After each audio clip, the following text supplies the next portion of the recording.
Thank you, Mr. Speaker. I first want to thank my friend, Mr. Scott, and fellow Rules Committee member for allowing me time to speak on this important issue. This rule brings to the floor a series of health issues that I hear about every day from constituents back home.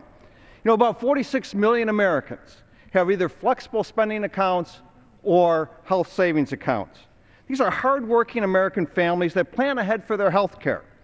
There are folks that don't want to be a drain on the health care system, but the federal government has the audacity to look at these funds from these families that have put it set aside for their health needs and see this as money for the government's taking.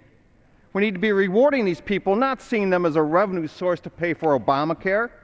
But the government takeover of health care is going to punish them and encourage them to use more expensive treatment options.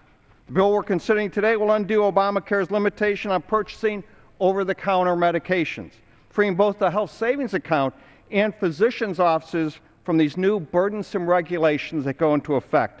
It would allow families to cash out up to $500 in their unused FSA balances at the end of the year as regular taxable income.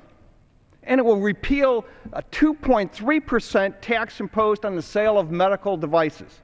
This tax will make health care more expensive, it will be passed down to the consumer, and it's already costing innovation and jobs in the medical device industry.